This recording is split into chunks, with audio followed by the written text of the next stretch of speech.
गए क्या? नहीं, अभी 5:30 बजे हैं। अच्छा है, तुम्हें टाइम देखना आता है? तुम भी सीख सकती हो। Kuku TV kids app download करो और एवरीडे कुछ नया सीखो। ये चतुर्वेदी खानदान है। इस खानदान के सरबराह दीनदयाल जी हैं, जो पेशे से स्कूल के हेडमास्टर हैं।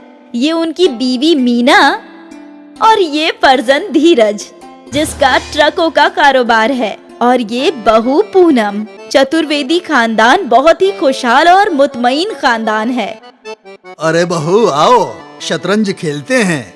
नहीं बाबूजी, मेरी शिकस्त हो जाती है, आप इनके साथ खेलिए।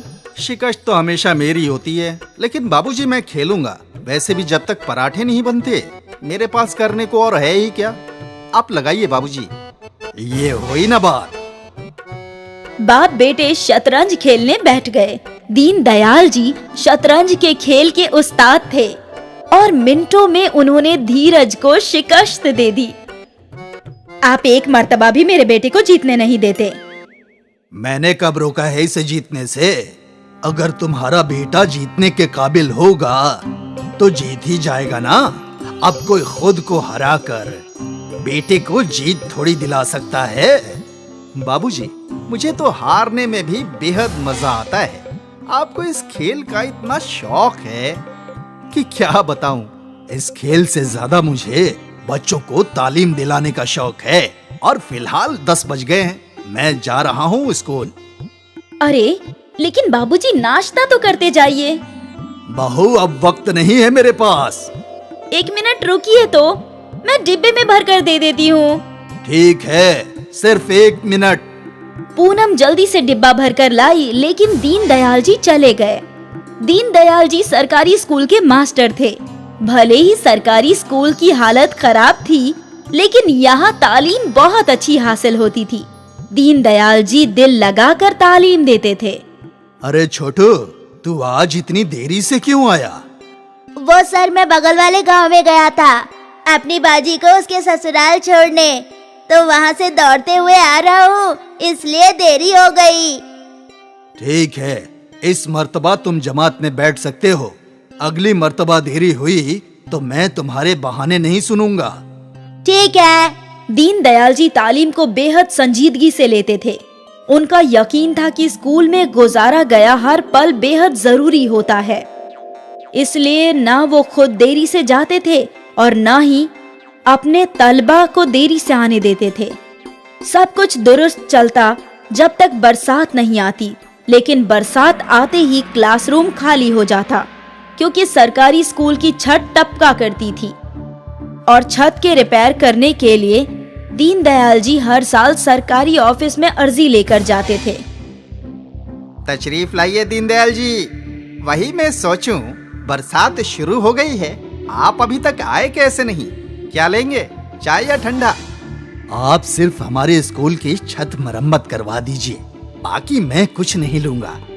ऐसा है ना दीनदयाल जी, मैं आपकी अर्जी हर साल आगे भेज देता हूँ, लेकिन जनाब वजीर आपकी इस अर्जी के लिए फंड की मंजूरी नहीं दे रहे। अब इसमें मैं क्या कर सकता हूँ? फिर मुझे क्या करना चाहिए? आप एक मर्तबा जाकर वजीर तालीम से मुलाकात कीजिए, मुमकिन है आपका काम हो जाए। ठीक है, तो मैं ये अर्जी उन्हें ही दूंगा। दीनदयाल जी ने वजीर तालीम से मिलने का वक्त लिया और उनसे मुलाकात करने के लिए पहुंच गए। जनाब, मैं सरकारी स्कूल का मास्टर हूँ। हमारे स्कूल की छत पिछले 4 सालों से टपक रही है। हर साल मैं सरकारी दफ्तर के चक्कर लगाता हूँ। मेहरबानी होगी अगर आप एक मर्तबा मेरी अर्जी कबूल कर लें और अफसरान को हुक्म जारी करें। जी जी जरूर, हम फौरन आपके स्कूल की मरम्मत का काम सौंप देंगे किसी कॉन्ट्रैक्टर को। शुक्रिया जनाब। आज दीनदयाल जी खुश थे कि जल्द ही उनके स्कूल की छत की मरम्मत होने वाली थी। वो जलेबियां लेकर घर पहुंचे। क्या बात है बाबूजी, आज आप बेहद खुश हैं? खुशी की बात ही है, आज मैं वजीर तालीम से मिलकर आया हूँ। उन्होंने मेरी अर्जी कबूल कर ली है। अब जल्दी ही स्कूल की छत मरम्मत होगी। अरे वाह, ये तो बहुत अच्छी बात है। अच्छा है, आप वापस पूरे दिन स्कूल में रहेंगे तो यहाँ हमारी परेशानी कम होगी। क्या? ये खबर सुनकर पूरा खानदान खुश था।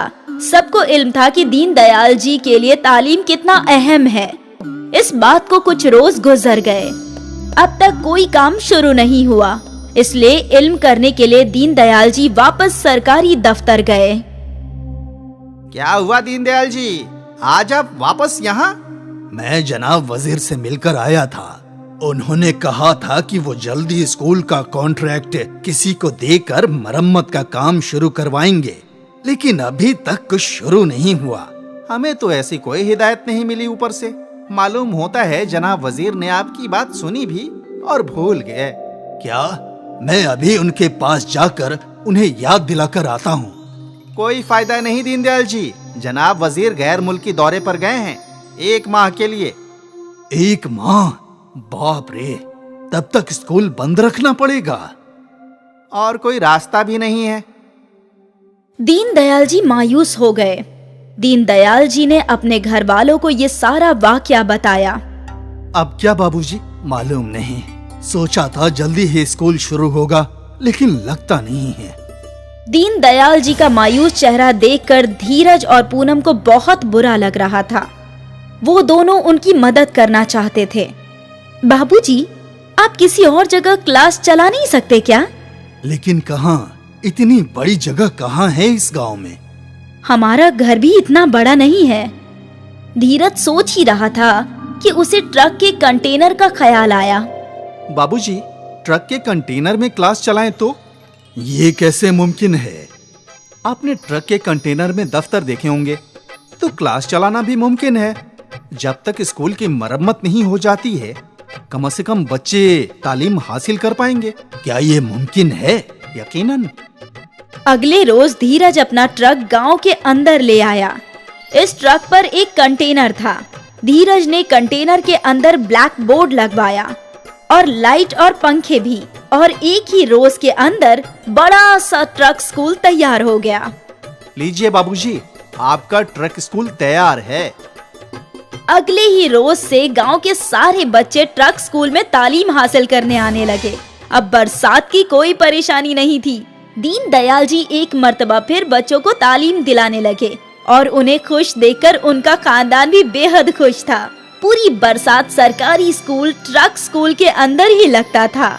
आखिरकार बरसात के बाद सरकार ने सरकारी स्कूल की मरम्मत का काम शुरू किया।